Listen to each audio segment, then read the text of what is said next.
You're watching News 19 Saturday morning. 2 inmates have been charged with the deaths of 4 other inmates at Kirkland Correctional Institute. Good morning and thanks for joining us. I'm Janae Frazier. New this morning, 2 inmates, 35-year-old Denver Jordan Simmons and 25-year-old Jacob Phillip, have each been charged with 4 counts of murder. According to Kirkland Correctional, Jordan and Simmons, both inmates at Kirkland, will face a minimum sentence of 30 years for each murder. The 4 inmates, John King, Jason Kelly, Jimmy Ham, and William Scruggs, were all found dead inside of a dorm in the prison. The autopsy for the 4 victims is scheduled for later today, and we will continue to keep you updated as more information comes in. And a 16-year-old was arrested for bringing a loaded gun to Airport High School.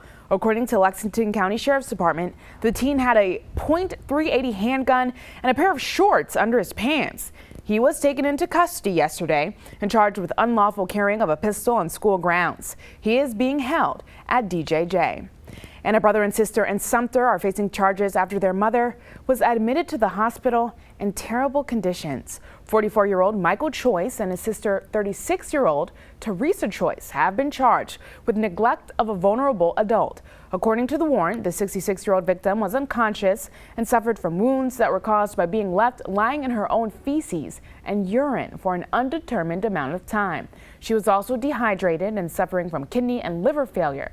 She is at Palmetto Health, and we are told she might not survive the life-threatening injuries. 2 children, ages 8 and 12, were also taken away during this investigation. And the popular Five Points bar Poorhouse has been deemed a nuisance by Columbia police. This could lead to the business losing its license as early as next week. This comes after the bar's owner, Daniel Wells, was caught on camera putting a student in a chokehold. This isn't the bar's first offense, though. Police have gone there more than 20 times for issues ranging from disorderly conduct to underage drinking.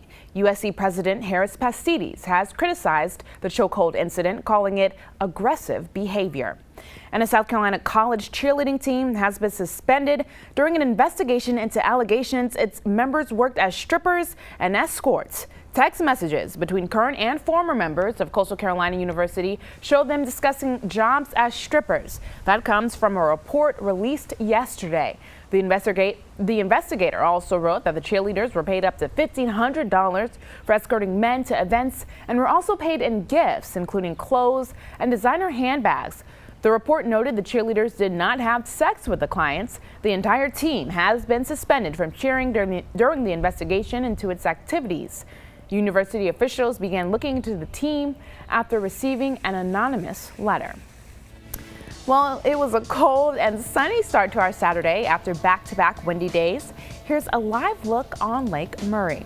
Meteorologist Daniel Bonds joins us now with your weekend forecast. Yeah, you're right, Janae. We start off at 36 degrees this morning in Columbia. We're slowly warming up, but here's another live look. This is Edisto Beach. You can see a lot of sunshine across there. You can see maybe one little family there enjoying the water. And as we know, as we continue to go through those summer months and those warmer months, that picture will continue to increase with people along our coast. If you are heading along the coast today, temperatures generally in the mid to upper 60s for highs. Not expecting any rain. These water temperatures though are still pretty cool, generally in the low to middle 60s right now, and even these air temperatures are a little bit below normal than what we would expect for this time of the year along the coast. But if you're staying around town and going to our area lakes, temperatures generally in the mid to upper 60s and low 70s.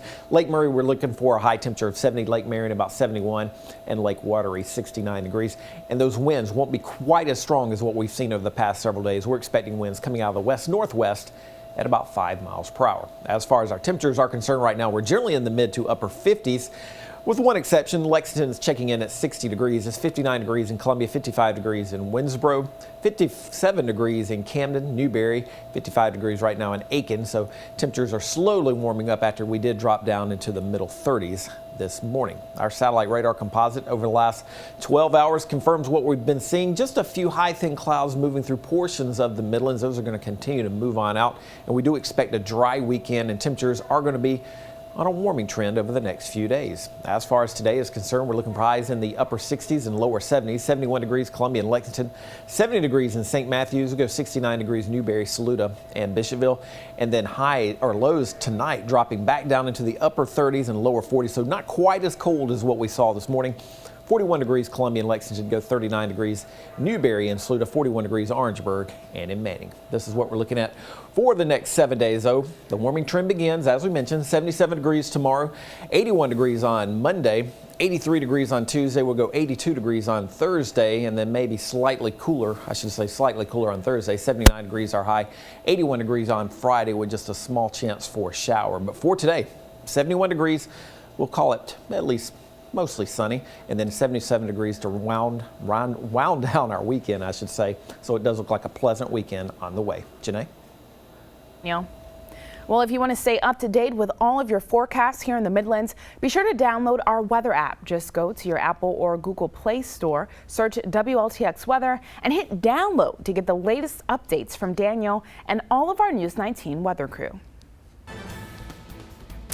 Well, the United States says it will keep the pressure on Syria following Thursday night's airstrikes with more economic sanctions and further military action if necessary. Today, we're learning more about the mission that targeted the Syrian airfield that the U.S. says Syria's president used to launch a chemical attack against his own people. Kenneth Craig has the latest from the United Nations.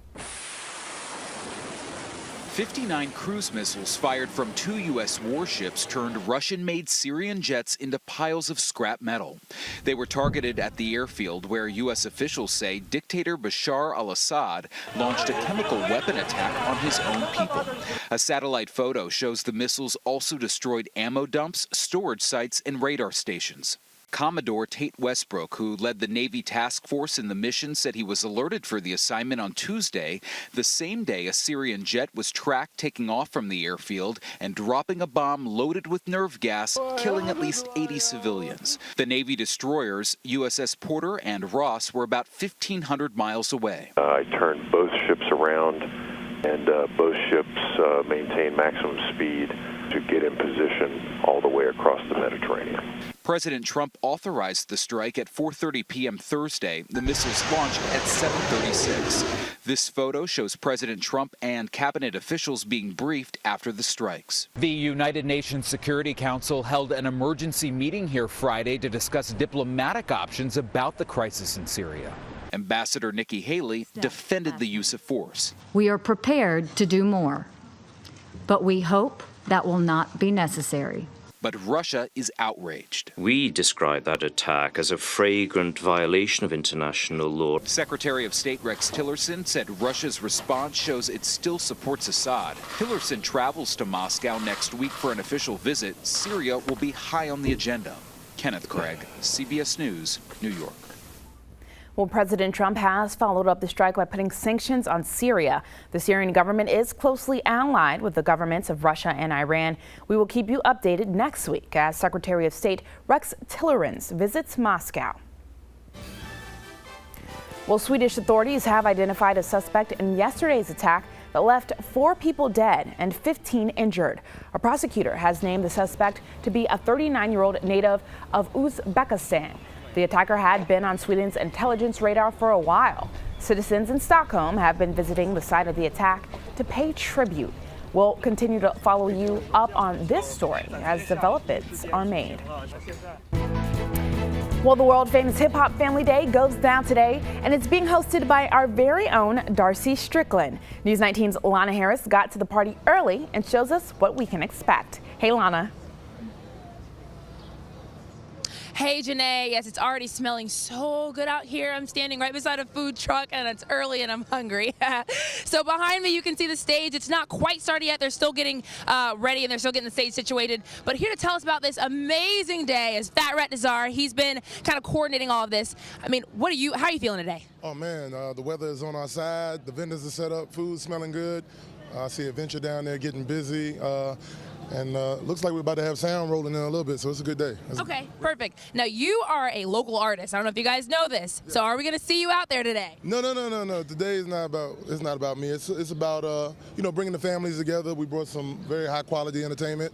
We got a headliner and Kid and Play, and so today's all about the people. I'm going to be laying back, just making sure everything runs smoothly. All right, cool. So then, so we won't see you. What will we see out here today? What can people come out here and expect to see and do? The first thing off top, I'm smelling it. It's a lot of great food out here. Second of all, we have Adventure that hooked up a little station for just the kids, and that's looking good. Bounce houses and brown paper bag hats. And on the main stage, Kid and Play, Positive K, Big Bub from Today, and Columbia's own Little Rue and Cole Connor. So we got a great lineup. That's awesome. Okay, some great music acts. And then you said there's food. What kind of food options can people see out here? I'm seeing Jamaican, maybe some jerk chicken over there. Definitely some fair food. Some wings and things. It's the South. You got to have wings, you know, turkey wings. Mini donuts. You're going to make me forget somebody. Pepsi's out here. Funnel cakes. It's all out here. Please take it with you. Come buy some and take it home with you, please. So a lot of food. Okay. So then the whole message that, you know, peace, love, unity, what is that message about? What are you trying to get across with that? Man, we're just taking it back. You know, this is an art form, a music and a culture that started almost 50 years ago in the South Bronx. And back then it was all about peace, love, unity, and having fun, you know. And the four elements that they exercised to do that was MCing, DJing, B-boying, which is breakdancing, and graffiti art. And I'm proud to say all four traditional and original elements are here today.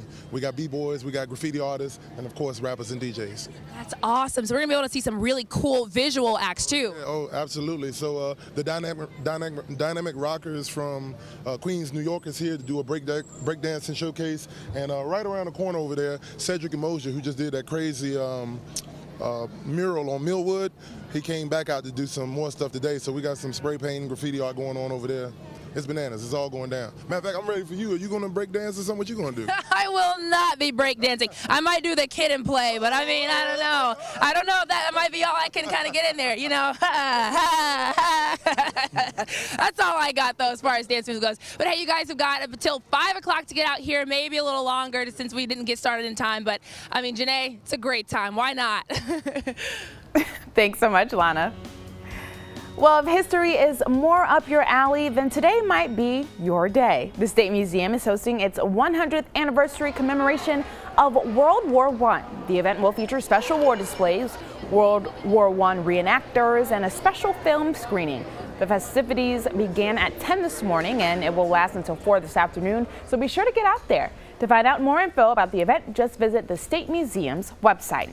And with spring finally here, that can only mean that the Crawfish Festival is just around the corner here in the Midlands. And headlining this year's concert will be the Spin Doctors, the popular 90s alternative rock group responsible for the hit Two Princes. The festival will be on Saturday, May 6th on Rosewood Drive. To find out more about the celebration, visit their website. Well, a mudslide is causing a major headache for some residents on the West Coast. And what you can expect this weekend, Daniel Bonds has your full forecast. That's after the break.